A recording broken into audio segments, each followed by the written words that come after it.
Welcome to Thursday Thought Leaders with Harbinder Narula for BW Healthcare World. One of the industries that has remained unaffected with whatever is happening in the economy is the one which is related to aesthetics, the one that is related to grooming. One of the companies that is reputed for making their presence felt in this space is a company which is out of US called Aerolase, a company that is focused on redefining skin health and rejuvenation. Today I have with me John Lenehan, who has the exposure of over 30 years being in the industry with experience in pharma, in global health and international business, right?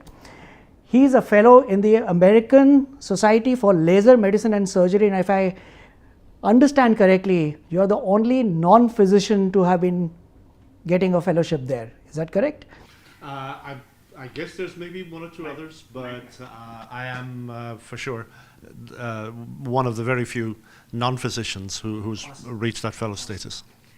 And joining John is also Mr. Madhusudan, who has been having a similar experience in pharma, dermatology and medtech segment in India, and he's now driving Aerolase vision in India. So welcome John and welcome Madhusudan to BW Healthcare World. Thank you so much. Thank you much, Harbinder. Madhusudan, let me begin with you.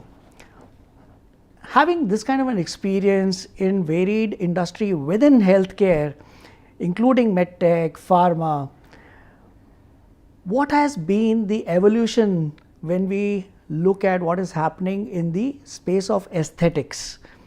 How have you seen the industry evolve to where we are today?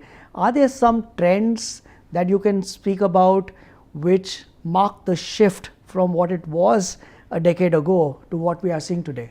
I would segment my response into three things. One, if you look at how the way, if you say the market has evolved, there are basically, three pieces to it. One, you have a practitioner. The other one, you have a patient. The other one, you have the manufacturer. Now, how has the practitioner evolved over decade or so? You had the practitioners, maybe in about, I'm seeing this in industry very closely for the last probably about 20 years now. And I've seen from the practitioner's perspective how, this has evolved is we had the time when it was just about learning all over, and maybe a little bit of experimentation, because that was the time the India was very naive, to so-called aesthetics. And there was no clear demarcation between what is cosmetic, what is aesthetics, what is dermatology. While the whole thing, was under dermatology, because that's where the roots are, and I'm sure everybody would like to see that it's still rooted to that. However, you see the doctors or the practitioners, those days were of the nature when they were trying to really see how cautiously can I practice, how less can I do. The most important thing, or the top of the mind for the practitioners was the safety of the patient, because it was new. And there was nothing like, experimentation. There was nothing like, I know the thing. But I think, if you really look at now, we have best of the practitioners in India. We have the practitioners who go to the world and then go and then teach and then come back. And days were there when we used to look out, for expertise, and now we have experts, across, and there are plenty of them who actually go out and delivers the knowledge and then their experience. If you look at the clinics, per se, which is also attached, to the practitioners, it was very difficult, for one to see the investment part of it, because they were not very sure about how the market is going to respond to the kind of investment they make, or will they really be able to talk to the patients and then let them know that, okay, this is what actually is going to help you because most of them would come with the background of if it is about aesthetics, it's about procedure. If it is about procedure, it's about pain. It may be drastic, it may not be for me. So most of the times the consultants would have to struggle with the question of, oh, it's not for me. But I think the things have changed in the way the practitioners are now approaching. So therefore, there's a big change, from the practice to the talking to the patients to consulting, and then the investments and the clinic setup and all those stuff. If you look at from the patient's perspective, days were there when people were not going for this aesthetic treatments, because they all felt that okay, this is not for me. This is for those wannabes and film stars, and then those people who are there out there in the magazines, and then those stuff. But now the trend has changed. Everybody wants to look good. There is so much awareness that has come, and this is not only amongst those wannabes and the film stars, and it has come to the very normal person. And it's no more a luxury. Looking good is no more a luxury. Those days it was. And then investment was, I'm talking from the patient's perspective, investment was a big challenge. They really didn't want to invest because they did not feel that was necessary. But now everyone want to look good. Everyone knows about what actually can be done. Possibilities are now there. So they are ready to invest. So there is growing investment, I would say from the earning point of view, it's really gone up well. There is an awareness, and from the manufacturer's point of view, the service providers, I think there were very few players around in the business, and therefore the options are also very less.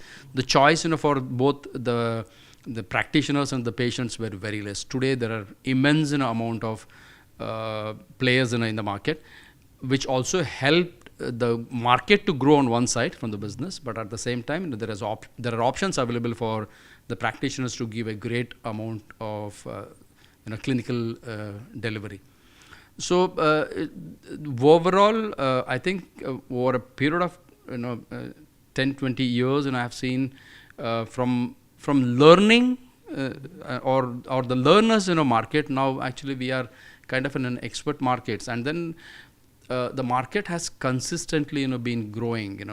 So all the three pieces, from the doctors point of view, from the patients point of view, from the manufacturers point of view, we have a lot of global players there in India, plus the local players also have really caught up with this trend, and then the market is really doing well.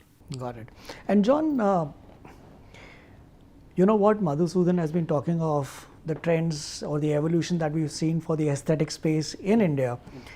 Is this similar to what you have been observing across the world in the international market, international from our perspective?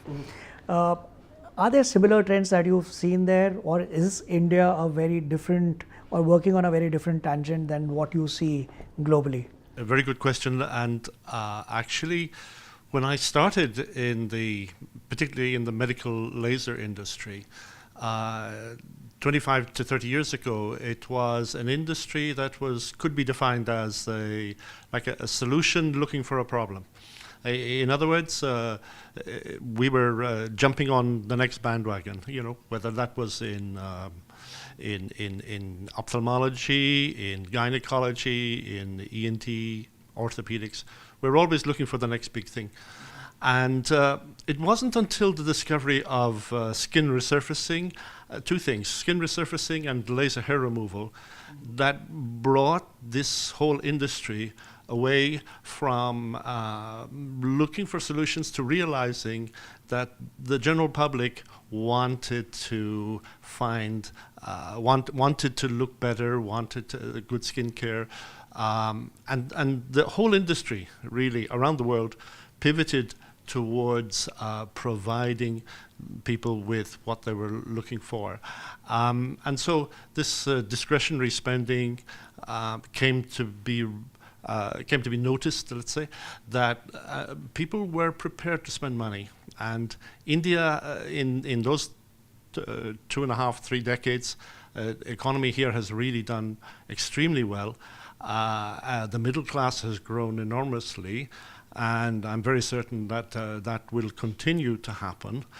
The laser industry in particular, we've even changed the language. We used to call people patients because the doctors, had their patients.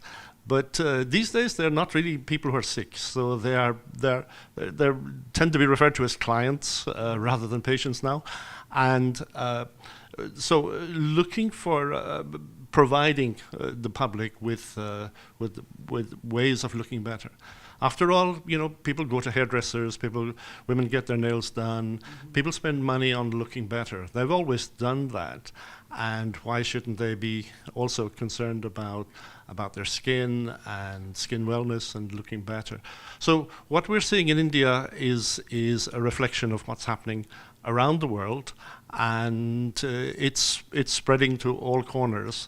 So of course it's driven by the economy as well. But as people have more money, they quickly decide that they're going to spend some of that money on looking better. So India is not out of sync. In fact, India is very much in sync with the rest of the world. And as the economy here continues to grow impressively, that trend will definitely continue. Fantastic. And John, you just said that there was a time when you had a solution and then you were looking for a problem. One of the things that we've seen in the medtech space, especially when you look at the startups, is that there's some engineer looking to make things better for people who would actually be using the technology. But these end users, the doctors, surgeons, or whoever is going to be working on that technology has not been involved in the development process, right? So we are looking at creating machines which may never be used. They do not even pass the clinical trials. Do you think the development of these kind of machines, the development process among the startup industry needs to be looked at very differently and start involving the actual users who you will be targeting to sell these machines? Yes, the cost of startup and the time taken is significant. Even for a mature company developing a new product, it's probably going to take 2 years. So if in that 2 years, you can imagine there's quite a bit of investment, quite a bit of time. If that was to go to waste, that would be that would be a shame. It would be a big loss, and they would need another 2 years to start on something else. So increasingly now we are seeing that kind of collaborative approach where particularly key opinion leaders, those who are known for their international presentations and so forth. We're increasingly seeing doctors being involved in the early stage consultations. What are you looking for, and do you think this kind of a solution has merit? That kind of early consultation matters. And then we are seeing more of, well, okay, these doctors were particularly interested in finding a solution for that, whatever that is. Let's continue to involve them in the progress of this to see if we're going in the right direction. So I think collaboration now with end users is more the order of the day than what it used to be, where engineers were developing things and hoping that I think it was Henry Ford or somebody said, "If build it and they will come." Well, now it's better to build it with their agreement, and even more will come. So that's the change that's happening. Madhusudan, John mentioned that we don't call them patients anymore, we call them customers, clients. And you also used two terms, one was doctor and the practitioner. One shift that I am observing in the industry is that we had a time when there was a dermatologist who would be working on your skin. Then we had people who are not medically qualified, but they were trained to work on skin and beauty. The segment had an overlap. And now When you are addressing the market, who are you looking to sell to? Are you looking at selling to somebody who's a medical practitioner, a dermatologist who's qualified to work on your skin, or someone who's undergone some training but is not a medical professional but has got a beauty salon who also serves laser treatment, hair removal, etc.? What is it that you are looking at serving, and what do you think about influencers who are coming into this space? Okay. This is, I think, a very interesting question, now very pertinent as well. If you look at medicine as a whole, I'm going to bring dermatology in. If you look at medicine as a whole, if I have an ailment, I really go to a doctor who addresses that and has a qualification to address that. Now, similarly, if I have a skin ailment, I'm calling it as an ailment. It can be anything. It can be acne to rejuvenation to melasma to anything. So I would better go to a skin specialist who better knows that it is an acne, it's a melasma, and there is a rejuvenation challenge. Since I know a little bit of dermatology, I just want to get into that and then tell you. There is something called as differential diagnosis in dermatology. And this differential diagnosis, the term is mostly used because there are a lot of ailments that overlaps and they look similar. And if you're not qualified enough, so you'll not be able to understand what it is. So therefore, it is important that actually we go to a specialist related to the ailment we have. And so we are focused very clearly on dermatology, and therefore we really want to sell this to the patients or the customers or the clients, through the knowledge holders. For two reasons. One, we are able to deliver better clinical results, and also the patients benefit in the right way from the treatment they get out of the device, what we want to take it to the customers. So it's important that actually you go to a practitioner who has a qualified degree. And on the influences aspect, influences, many of them, I'm using the word many because I don't know, today you have different kind of influencers who come into this digital space and who want to share their knowledge, experience, and so on and so forth. Many of them may not be an MBBS doctor or a qualified doctor. I think what they're trying to do is to build the awareness and the excitement around the possibilities of today. I shared a few minutes ago that there were days when people did not even know the possibilities of looking good. Now, as a practitioner, as a medical qualified doctor, I cannot go to the market and then say, hey, look, these are the things I can do. But these influencers are going out in the market and then sharing with them that, look, these are the possibilities. You need to choose where to go and then how to get it treated. I don't think any one of them will say that, okay, look, I have this treatment, go to this doctor. But I'm sure most of them are trying to tell the world. And I think today there are plenty of possibilities that are there, because you look out maybe to the other part of the world and they say, I think that's being done there, that's being done here. And these people are trying to say, look, it is done even in India. So go to the right person, go to the right doctor and get your treatment done. Interesting. John, let me ask you, because we understand this space in India where we have a lot of influencers coming in and sharing the possibilities. But it's a thin line that they cross and say that, instead of saying possibilities, that this is what you should do. There are people who come in and influencers who come in and talk about tips on what you should be doing to take care of the skin. We've seen this similar thing happening in weight loss, that just because you believe that it has worked with you and you feel qualified to go and give that tip to someone else that this could also work with you.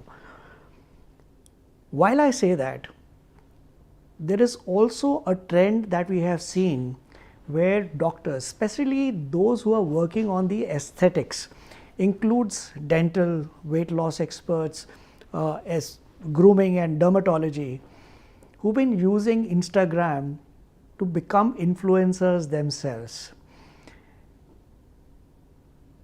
They are not supposed to go and solicit business as per the code of ethics of the medical industry.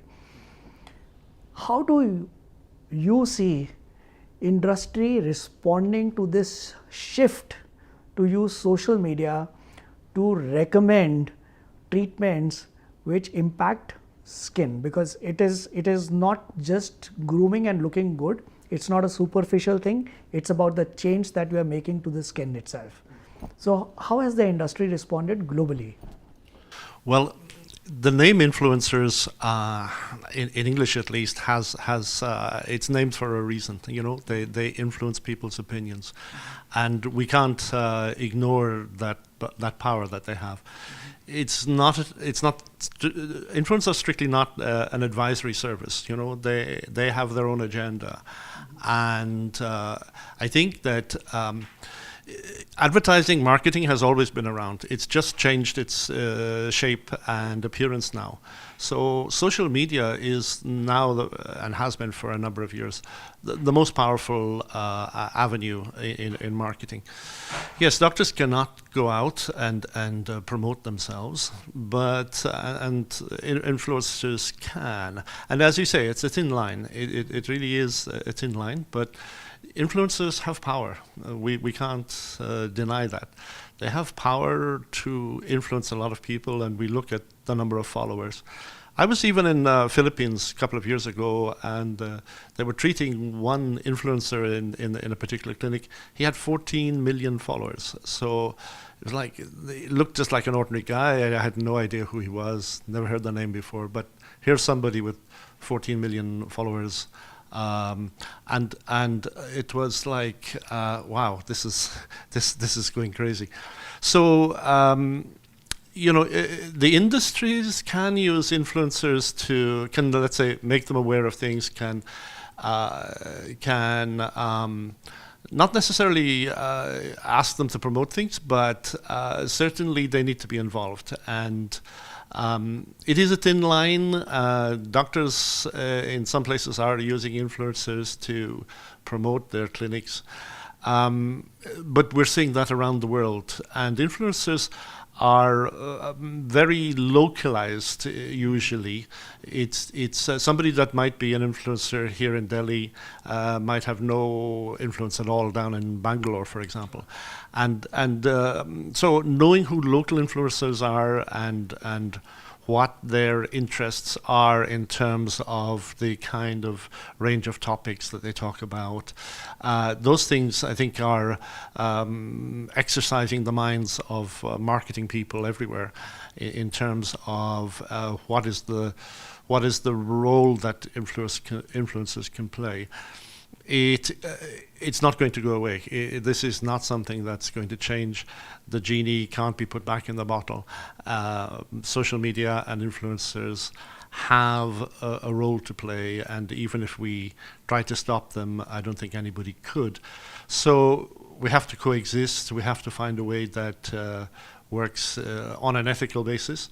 And I think even advertising standards agencies around the world are getting outpaced in what they can legislate or recommend. So the whole influencer social media interaction it hasn't been settled yet, and it's continuing to evolve. So we're going to be living with influences for probably forevermore, I would guess. I totally agree with you. I think, yeah, absolutely. See, there are different dimensions, to this. I'm now talking about. You also said one more part of, your statement. You said the doctors are today going out and then telling. Absolutely. I think we need to look at this from different angles. While you may say, or it is a fact that the regulations do not allow the doctors to go and then talk in the media and they invite patients, basically. Not talk in the media, invite patients. They cannot solicit. That's the word. They can solicit. But I think, when you look at many of them talking about the conditions, they are treating and also they talk about how post their treatment it has helped the patient. You'll realize actually, wow, I think while it may be helping their business or it may be helping their practice, let's put it that way, it may be helping their practice, but it's also helping people to know that actually, wow, this can be done. For example, cleft lip. People live with it. They think actually, either they think, this is something I have born with and I'm going to die like this, or they think, this is pretty expensive, this is it's a major thing, I cannot actually go through in my life, I don't have money, and so on and so forth. And many don't even know there is a possibility to just with a simple correction and I can live like any normal being, I can look like any normal person. Likewise, there are many other things that I believe that when the doctor puts out in the media, there is so much credibility to it versus anyone else. Madhusudan telling, anybody would think that okay, Madhusudan talks because he has certain agenda behind, but a doctor talking about it has a credibility to it, and then people will be happy to either approach. It's not necessary someone sitting in, see, it's a digital space, someone sitting in the Bangalore posts it, someone sitting in France, US also can access and then see this is happening. But the person in the US will not come to the doctor in Bangalore, he will go to the local doctor. Yes. So the Bangalore doctor is not soliciting anybody, he's just creating some awareness. So I would think that actually when a doctor goes on a media and then talks about more from the perspective of sharing the experience of how they treated, how it helped. I'm talking about cleft lip, but trust me, even a simple acne can agonize the patient so much today. Correct. And there's so much of development that has happened, and we are talking about big things. Still, there is so much of over-the-counter sales that happens, and people continue to try those medicines which are not supposed to be sold at all. I agree with you. I think if I understand what both of you are saying and contextualize to my thought process, I think the influencer space is here to stay. The only thing is that we should treat it in a way that it adds value rather than misleads people. Yeah. And how we can take value of a dermatologist or a doctor is about sharing and creating awareness. And an influencer can take away the worry of saying that, listen, because I would assume that a young girl who's dealing with acne is feeling very low about how she appears to the outside world. So it could take away the mental health part of it and the worry to make them feel that, okay, there's something that you can do about it, but the doctors can talk about what is it that you could do, what are the possibilities. So I think it's about bringing the responsibility in the communication, how we can make it useful without stepping on the other side. True. Another thing that I'm very keen, I'm moving away from marketing, that was not planned, but I thought it was important for us to understand how we can differentiate between those who are enthusiastic about this space versus those who are actually qualified to give you that information. Moving on to the latest device that you have brought into India, I have a question that, we have a very different skin type when we compare ourselves to Caucasians. And people living in Africa have a very different skin type to what we see in Asia. And it's not just about pigmentation. There's a reason why pigmentation happens because of genetics, UVR, etc. The machine is tested in the US, right? But we are selling a machine in India or in the different parts of the world. Has it been tested to be as effective on different skin types, which are technically different skin types, not just the color? How has it been tested? Okay. In dermatology, the skin, different type of skin based on the color is segmented as Fitzpatrick 1 to 6. 1 to type 1, type 2, type 6. Right. Indian skin falls anywhere between 4 to 6. Mostly 4 and 5. Sometimes you also get to see 6. Likewise, you may get to see 3. It's mostly 4 and 6. Now, the good news about the Neo Elite device in which we have launched is while it is manufactured in US, it's been tested for all skin types. including the Indian skin type, which is 4 to 6. And another news is the device is in India for the last 2 years, and doctors have been using it, and then they are extremely happy about the outcomes. They're thrilled to have to use this device, and then it's working out extremely well. And let me also add to this. Aerolase, at least in this aspect, work like a pharma company. What I mean to say is the number of trials Aerolase has done on its device is amazing. Innumerable trials, not only in terms of the skin type, but everything we talk about, be it indication, be it skin type, be it other manufacturing things. We have clinical trials to substantiate it. So therefore, one, we have clinical trials. Second, it's tested in all skin types. Third, it's already there for the last 2 years, and then the doctors are extremely happy. You want to add something, John? Yeah. And I would also say that India has a huge number of great leaders around the world in various aspects of industry. And in the United States, the non-resident Indian population is pretty huge. So every dermatologist in the larger cities is dealing with a multi-ethnic population, going from African American to Caucasian pale skin, Irish people who are very pale skin, for example, but lots of Indian people as well in the United States. So it is a melting pot. It is a multi-ethnic country, and American companies don't have to step too far outside their door even to find dermatologists that have that broad spectrum of patients in their practice. It is essential to be able to treat all skin types. And Madhusudan has referred to the Fitzpatrick scale which is a skin typing scale used extensively within dermatology. The most difficult skin type to treat is skin type 6, which is typically the sort of African black skin. Now, the challenge in the laser industry has always been it's always been easy to treat skin types, let's say 1 to 3, which is the paler skin types. But technologies don't always work safely on darker skin. And darker skin we would refer to as the Fitzpatrick 5s and 6s.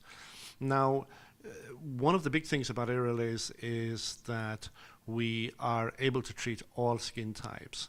And for that, we definitely need to focus on both Indian skin and African skin, because if you can treat African skin in particular, it's the most difficult to treat, it's the easiest to damage. If you can treat African skin safely and effectively, then you can treat all the easier ones. So that's been a big focus. If you look at our before and after pictures, they largely feature what's broadly referred to as skin of color, because it's taken for granted that the paler skin, it can be treated. It's not difficult there. The risk is there's very little risk there. However, dark skin types carry more risk, and so all our marketing and before and after pictures and clinical trials and work with dermatologists around the world is focused on treating darker skin for that very reason, and to give reassurance to both the users and the consumers that this works safely and works well. Awesome. So I'll just say that. Awesome. We met recently, and I remember you had launched an exclusive deal with one of the large chains in the country. And there's a huge market which is outside the multi-chain stores or clinics, which is the standalone clinics. How are you looking to serve this particular segment? One, is it large enough, or is it just my understanding which could be out of sync? Is it large enough? How do you look at approaching them? Because affordability of a doctor in a standalone clinic could be very different from a chain that is there, and they're not the ones who want to change a machine just because you have a next more evolved machine that comes out and is released after a year while they have not served enough patients in their clinic. How do you ensure loyalty of these standalone clinics? How do you serve them for them to serve their patients? Okay. See, first thing is, let me clarify, the opportunity is very big, huge. Just How to many give you standalone clinics are there Correct. in your estimate in Correct. this country? Correct. So I was just coming to that. So just to give you a number to tell you how big, and then there are close to about 15,000 dermatologists who are practicing in India. 15,000. 15,000. 15,000. And about 2.5 to 3,000 plastic surgeons who practice in India. Is this a large number? If you look at the 1.4 billion population, yeah, it may not be. But if you look at the way dermatology is now growing, it's huge. Okay. Days were there, I think my doctor colleagues can actually get and talk about this, but I just want to make a mention because we are talking about it. Days were there, dermatology was one of the segment in medicine, but now dermatology is one of the most sort of segment, and also if you look at the colleges that are coming, and each one of them would like to have a dermatology department today, because that's one of the most sought out department, and therefore dermatologists number is growing every passing year. So overall 1.4 may not be huge, but 15,000 is definitely big for us. And when I'm talking about this in 15,000, I'm not looking at all the 15,000, for example, because India is like massive, and then it's going for us to reach out to each nook and corner and then address this 15 is not something we are looking at least in the recent, the current this one.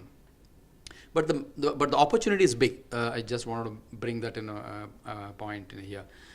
Second thing is in terms of viability, because you said the chains can invest, can the individual doctors invest. One of the things I talked about in the beginning of our discussion was the change in the trends, how the practitioners were and then how the practitioners are. Today, if you look at the dermatologists in a clinic, they all look like a nice, it's beautifully done up, clinics, and there's a total departure to what it used to be earlier.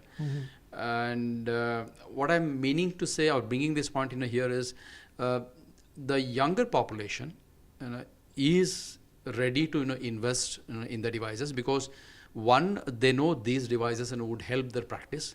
Second, they also know that the current crop of patients can also afford these treatments, because there is an increase in terms of the way the salaries is growing.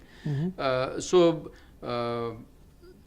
the trend is that actually the current crop is ready to invest. It's not just about the chains or the bigger institutions alone. The individual doctors do invest in this, because there is a growing demand in the market. The third thing in terms of in terms of the way we are looking at is each of these doctors, when we want to talk to them, or when we actually look at them, they are our big opportunities, and therefore currently we are going step by step in terms of the markets, because the reach and the scale is something we are currently still working on, and maybe I think we should be able to get there, but and I'm saying from the market opportunity point of view, it's a huge opportunity. From the doctors in the investment perspective, there is they are now ready to look at investing on the right right? Let's say devices that can help them build their practice. And also the patients today, because of the awareness, and then they are ready to invest in also. So all in all, I think it's not just the chains, and even the individual doctors can also invest. Just would add one more thing there. Some years ago, a dermatologist would often just see every patient themselves, every client themselves, and they would have very little in the way of equipment. Prescription pad was the most important thing in their possession, and what you mentioned that the ratio of dermatologists to the population of India is really quite a small number of dermatologists. What we're seeing now with the emergence of chains of clinics, and indeed single practice dermatologists themselves, they're having more helpers in their practice, and the chains also having more of these therapists that are trained to do specific things. So though the doctor will see them, that doctor may not necessarily do each individual treatment. So they will decide on the treatment, discuss it with the client or patient, and then a therapist will carry out some of those sessions. And with the population of India being what it is, 1.4 billion, and the middle class growing, there is going to be pressure and demand-led, that pull from the market as to how I can have the treatment I need, as it were, if doctors are so busy. So they are scaling up themselves, having more therapists involved. But yes, there's perhaps a crisis looming in the future, that there may not be enough dermatologists around for the demand that's out there. So it's going to be demand-led. And I think that training more dermatologists is going to be important. More medical students are going to be aiming for dermatology, it seems, but there's definitely going to be a growing demand for that. And the public is going to continue to look for ways of looking better. They're going to look for better skin health. They're going to increase in number. And so it's going to be an exciting time to be a dermatologist for sure, but there may not be enough of them right now. No, I totally agree with. One more thing. Yeah. Sorry. No, please. It just skipped, so I just you want to say that. One of the trend in which I forgot to mention, I think this is very important, is there were very few chain clinics in the past. What few? And I think maybe a handful, you could just count. But today, with the kind of opportunities that's there in the market, and then also the fact that we are now talking about 1.4 versus 15,000, not 15,000 but approx 15,000, and then there is lopsidedness. What we are seeing is the emergence of the doctors putting up multi clinics, or actually at least bringing up chain clinics in their own terms. So there are a lot of doctors who are trying to invest in different cities or different clinic in the same cities. Therefore they are available at least in multiple places within to cater the same city. Yeah, within the same city, or in the different city, or in a different state. So it is not just the big institution with the big money is trying to invest in the chains, but a lot of leading doctors are trying to put up multi clinics. Also, to one of the way to address to this growing demand. No, absolutely. I completely buy your point, where because there are not enough trained dermatologists, so the dermatologist is training their own staff to increase efficiency of how they are able to manage that clinic, or probably expand their clinic to multi-clinic scenario. Is there an opportunity that we are seeing in tier 2, tier 3? Because the aesthetics, when you look at it, there's a huge wanting to look good and aspire to be like an urban person in the tier 2 and tier 3. How are you looking at addressing that particular market?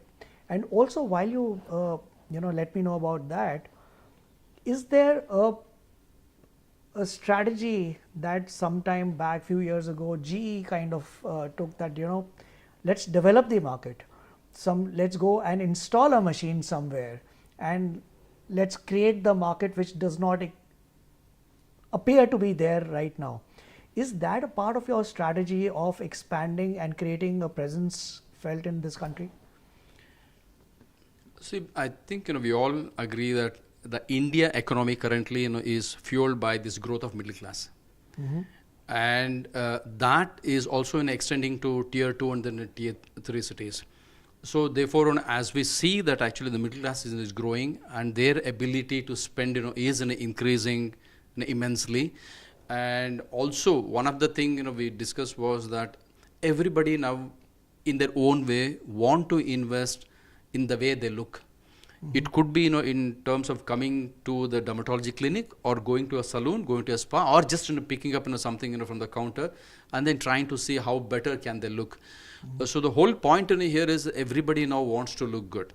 And with the middle class growing, with actually their ability to spend growing, we are definitely seeing the trend in the tier 2 and tier 3 is growing, and that's something we are going to soon address. From the strategy point of view, currently our option and then the priority is to consolidate the business in which we are now developing in the key cities, and try to see how can we evolve as a knowledge partner for all the leading practitioners, but also help them to deliver better clinical results in these key cities before we really expand into the tier 2 and then tier 3 cities. John, I remember when I used to work with a lot of these international companies, and I was talking to Madhusudan before we, while we were waiting for you, was that when we would go for our quarterly meetings to these western part of the world, we would be very excited about the growth that we are seeing in our country, which is moving multiples of X growth that we are seeing. But when we would go and see our numbers compared to the West in terms of revenue, because of whatever, the currency change, the prices at which we are selling, we would be a small dot in the overall this thing. My question to you is, what is the commitment to remain invested in India and make this market grow? Because what we are seeing is 15,000 dermatologists for a 1.4 billion population.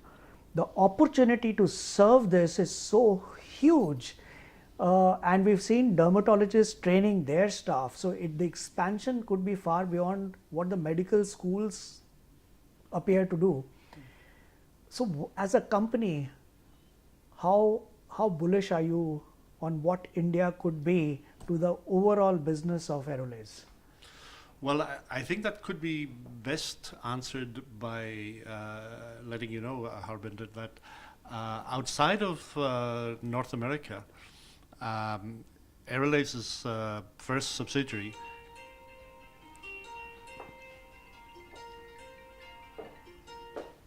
stopped it. Okay. No worries. We can edit that out. So, Aerolase's first subsidiary outside of North America is right here in India. Awesome. So we haven't even done this in Europe. We're going to do that in Europe, but India first right now. So that means that we have already decided that this is one of the most important markets in the world. And so through the leadership here of Madhusudan, we're building a great subsidiary, and Aerolase India is very strong, has great potential. The match between technology and the market demand is such that we have complete confidence in the potential of India. So, as an extension to this question, what are the biggest challenges and opportunities in the global adoption of advanced laser technologies especially in the underserved countries or high growth regions. What is your opinion on these? What are the challenges that you are facing or you are trying to address? I think that whilst the Indian economy is growing very strongly, individual spending power for doctors might be a little less than, say, in New York or Los Angeles or London. We have adopted a preferential pricing structure for India, and we are selling the same technology. Some other companies have. Let's take in the car industry, for example. There's one of the famous German companies who has a downscaled model that they sell here at a lower price. We haven't done that. So the laser that you buy here in India today is the same one that you would buy in San Francisco, in Dallas, in Paris, in London. And the technology is exactly the same. So we've been able to say, okay, the potential in India is great. We need to get established there. We're prepared to accept less revenue per sale, but we know that the volume is there, and that volume will make up for the reduction that we've made in the price. So we're trying to make this as affordable as possible for doctors around India, but we are still we're not a charity, so we're here to we're a business. Yes. Like any other business, but we see that the numbers are significant in India, and so that ratio of price and volume is attractive, and so we are accommodating, making an adjustment per unit. It's a part of your business strategy. It's a part of the business strategy, exactly. Madhusudan, you've been in the medtech space for a while. While we are looking at beauty being less regulated space, but equipment is a highly regulated space, So what is your view on any challenges that you could be facing right now as a provider of technology? Is there some view in terms of government policies, etc., which could make this easier, better for companies like yours to serve the Indian market? Okay.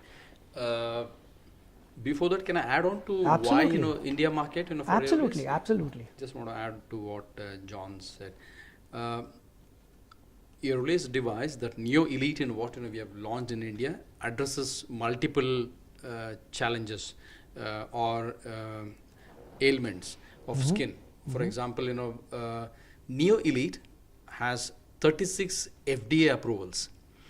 As you may know, that FDA approves each indication separately, and it's not a blanket approval. Meaning to say, the Neo Elite, which we have launched in India, has 36 FDA approvals. Got it. And why I'm bringing this is, if you look at the dermatology practice in India and probably elsewhere, the bulk of the patients they get is acne, pigmentation, melasma, and many other clinical conditions. For us, acne actually is a big indication, and probably Neo Elite is one of the few devices, or only device, that can actually treat active acne. The normal practice for the dermatologist is to resolve the active acne and bring in the procedure. In our case, we recommend them to use Neo Elite along with other medications during active acne, because we know how agonizing the acne can be to any acne patient, and therefore actually this fits in very well to the requirements of the market. Melasma and pigmentation is a big challenge. Not only that they are prevalent, to handle these diseases or conditions also is very tough. Neo Elite delivers great results in this. So therefore, from the market requirement point of view, our device fits in very well. Second, important thing is not many laser devices are approved to be used in the skin type 4 to 6. Okay. Doctors struggle to treat conditions while using laser, particularly on the darker skin types. And our device is approved to be used. It's an FDA approved device to be used in skin type 4 to 6. Right. And therefore, not only that they are able to treat the conditions like active acne and then pigmentation and other things, but they are able to treat it safely. Another most important thing, the growing trend is nobody would like to go through pain after paying money. You don't Correct. go and pay money and then say, give me pain. And also, here is something that is absolutely painless, completely painless. So many a times it has happened that actually the doctor is doing the procedure and then the patient has gone to sleep. It's so comfortable. So it's absolutely comfortable procedure. Another most important thing, we are all busy, guys. Today is a busy world. Everybody is busy in their own world. This is a 25 minutes procedure. The patient can just walk in, take the treatment and then go back, because this device or this procedure does not leave any telltale signs. Got it. So it is actually the way the younger population is looking at, because the younger population does not want pain, it does not give pain. Younger population want it to be quick, it actually it's very quick. Younger population does not want telltale signs, no telltale signs. The younger population has acne and pigmentation to struggle with, this addresses that. And So it's compliant and safe. compliant and safe. And that's where Neo Elite fits the bill for India. Got it. Got it. And coming to the regulation, I think regulations have changed over a period of time. Just about few years ago, you really did not require to go and then register your device as mine is device A. I want to register it. It was mostly if you want, do it. If you don't want, you can. You had an option of doing and not doing, but now it's mandatory. Correct. Anything that comes into India, it needs to be registered, and it goes through the entire process of. It's a typical pharma approval process. You have a committee that approves, and then they say that okay, guys, producers, these are the documents, and then you produce the document. The device is into the company, into the country through the import license. You get it. And I think this is the best thing that has happened to the medtech industry for one reason. Earlier it was completely uncontrolled. You never knew actually what is coming, what's going, who is selling, who is not selling, and then completely uncontrolled. Today it is standardized. Companies have a level playing ground. I get my device, I have an approved device, and then I'm going to sell it. And for someone using it, also knows that not only it was approved elsewhere, it is approved by the authorities in India, so therefore I can safely use it. The one who is taking also can actually say that okay, I think this was approved. So therefore the best thing that has happened in the recent past on the regulation side, though it has added some amount of admin work and many other things, but I think it's giving everybody a level playing ground to play, and then it is making it so safe for the practitioners to use it. Absolutely. I think, while it becomes little difficult to be compliant, but at the end of the day, it makes two stakeholders feel very comfortable. It's the dermatologist who's going to be using the machine on the patients, and the patient feeling safe to undergo that treatment. John, my last question is on what's next. So, both from the perspective of technology and from the business. The technology part is that we are using more of AI. What's the role of AI going to be for such kind of treatments, especially at a time when we are seeing that there aren't enough practitioners there? Is AI going to solve this problem and make it easier for the existing dermatologists to safely have the equipment, help them to support and serve more patients? And second is, how would that turn into a business opportunity globally for a company like yours? Wow, Harbinder, that's a huge question. I don't know that I'm qualified to answer that, but And I just want to pick up on the regulatory thing as well. Just on regulatory, of course, regulations create barriers to entry, and that's a good thing, because without that, you can have any kind of cheap product coming in that hasn't been tested and could even be dangerous. And so by filtering those out of the market, they cannot pass the barriers to entry. Correct. But ethical, well-built, well-made, safe products get into the market, and I think that's good for everybody. Even if passing the regulatory standards is a lot of work, the barriers to entry, by their very nature, are barriers, and so getting through a barrier is not easy. But for those that can do it, it provides a safer environment. It provides better opportunities, and we on the ethical side of the industry are not undermined by cheap, dangerous products coming in, whose only attraction is price. So. Back to AI. Actually, I have a friend, a dermatologist, who's specializing right now. One of her fortes is the future of AI in dermatology, and in particular in aesthetic dermatology. So I would defer to her for that side of things, where the potential is. But definitely. In terms of progression of technology, I think we've shown that pain doesn't have to be part of the process. And I think the rest of the industry will realize that the old concept of no pain, no gain its time is very limited right now. And so everybody, I think, will work to find ways of making treatments less painful, like Aerolase has already done. And patients are clients.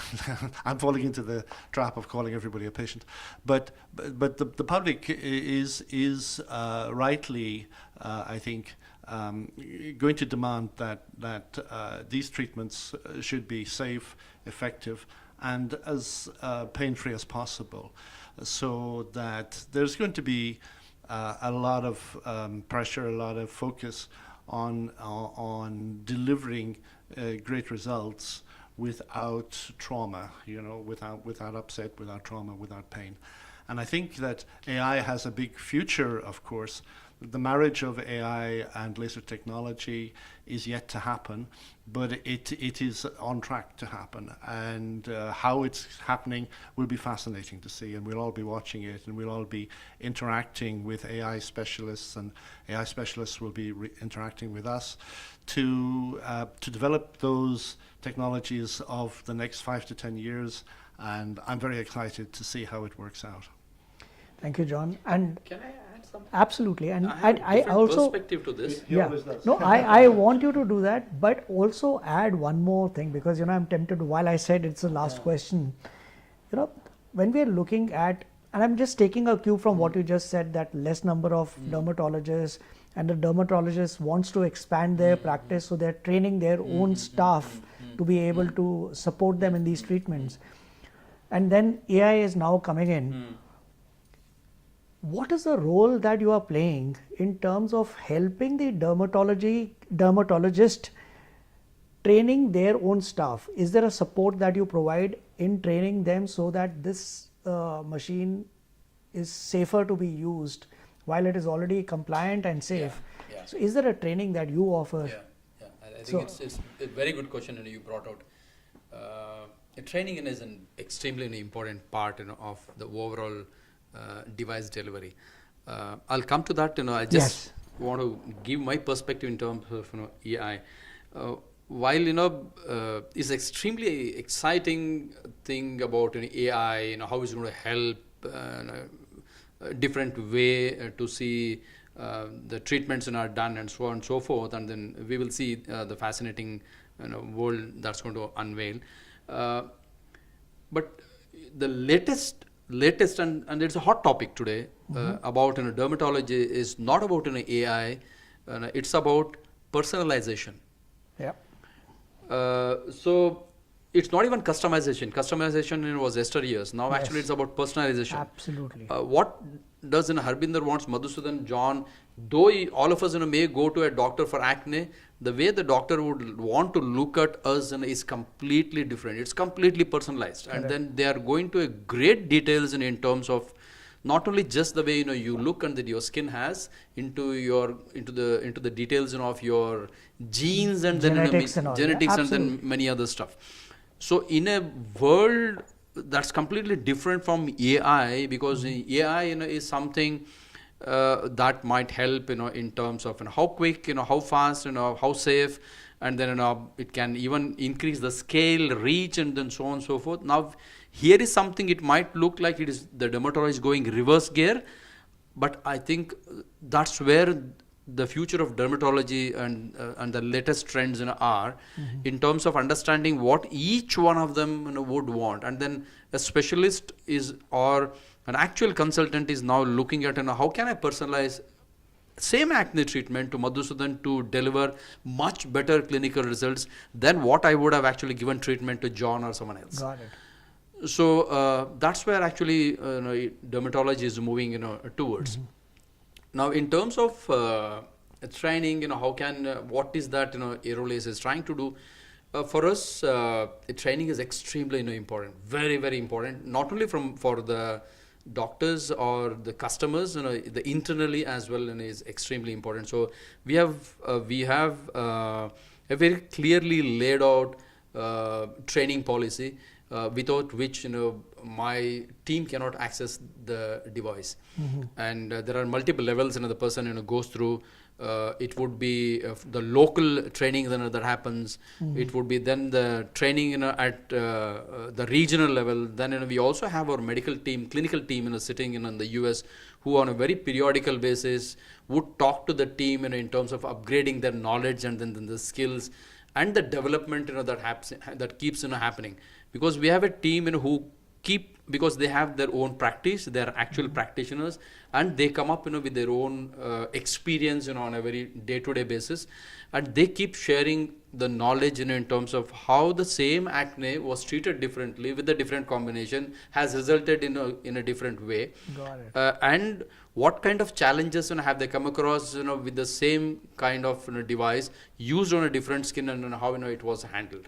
So even with the internal team, we have very strict policies in terms of how we want to train the team and then build the knowledge. For the doctors, even before the device is delivered to them, we kind of give them a brief of how would it look like and how does it work, what it does and all that. And we do a complete and one full day training with them the moment the device is delivered. And periodically we go to them and then do the training, and the layers continue to be there. Got it. One extremely good thing what Aerolase has done, which I have not seen the many companies doing, is we have a very well laid out protocol book. A protocol book is something that's going to guide the doctor in terms of how to use the device. Right. It tells you right from the point of how much energies you need to set up for what kind of skin, and how many times do you deliver the energy, how many times you cross the line, that is called as pass, one line you go, it's called one pass. So how many times you do that pass, how many pulses you are giving, what kind of energies you are giving, what can you expect as a result. If it is a darker skin type, what can you expect? If it is a lighter shade, what can you expect? How much energy do you give? When do you call back? So each of these are extremely well laid out. What are the precautions do you have? What are the contraindications do you have? It's extremely well laid out book we have, and that adds immense value to the doctor apart from the actual training we are having. We are planning to build a team of clinical specialists who are actually going to go and then work closely with the doctors and then help them to see how can they deliver better clinical results with the help of New Elite. Awesome. I think what you're doing by setting these protocols is making the existing practice safer to be executed. And I think, when we are looking at AI, it could just transform and make it even better, because if the machine is able to analyze the skin type and ensure that there is, I'm just thinking as I speak that what is happening in the diabetes space, where you are able to create a true clone and predict what the outcome could be in skin. That is something that AI could do. You analyze the skin and what treatment would create what outcome. And the second thing that, what AI beautifully does is, because we are, at the end of the day, every practitioner, every doctor is a human being. There are errors, and we are working long hours. So it can actually help you not miss out something that the machine doesn't get tired to analyze and put it in front of you. So fantastic. I mean, you want to say something? Just want to say, I read a recent study last week, a study that was done in Africa, where rural practitioners had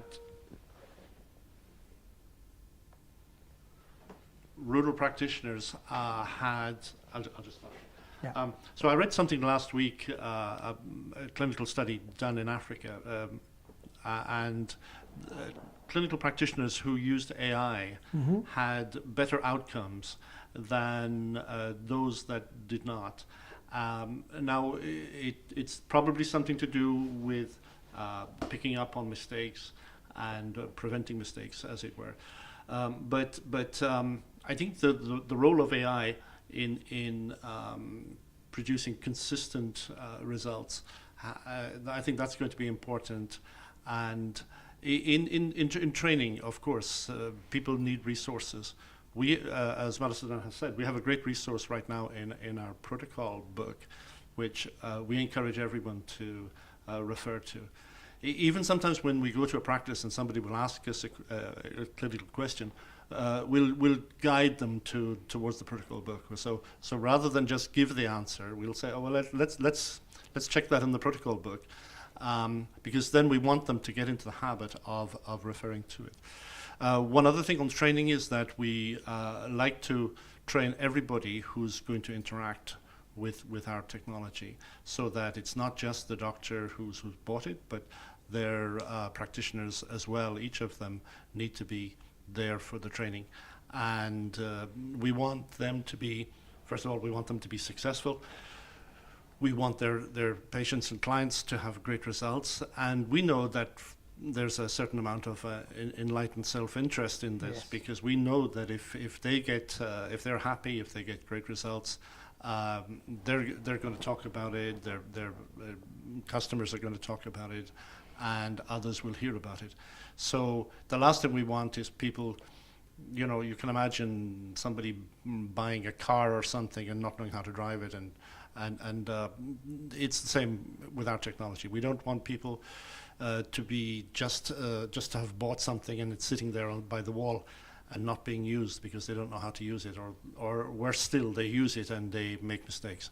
So training is vitally important for us, and we focus so much in the early stages, and indeed secondary and tertiary stages as well, to make sure that they are getting great results, that we answer all their concerns, that they're not afraid of the technology, and it's a win-win then in that Absolutely. Situation. I think on this note, my takeaway for the future is that the biggest concern for a practitioner and the client could be the fear of the uncertainty of what the outcome could be. Mm-hmm. So I think, what we will be able to serve is the 3 P's. In my mind, while you were speaking, I was trying to figure out. I think the 3 P's are personalization. And when you are looking at personalization, you are able to predict, so prediction. Mm-hmm. And if you are able to predict the outcome, then we can look at the 3rd P, which is the prevention, which is what our major objective could be. Mm-hmm. So the 3 P's being predictability, personalization, and prevention is what we could define for the whole overall healthcare industry. True. Yeah. you know. John, Madhusudan, thank you so much for speaking to us. I know we have taken longer than what we had, but it was such an exciting conversation, and you know, it just went on. Thank you so much for your time and speaking to us. Thank you, Harbinder. We really enjoyed it. Thank you. Thank you. Thank you so Thank you, much. Madhusudan. Thanks so much. Thank you.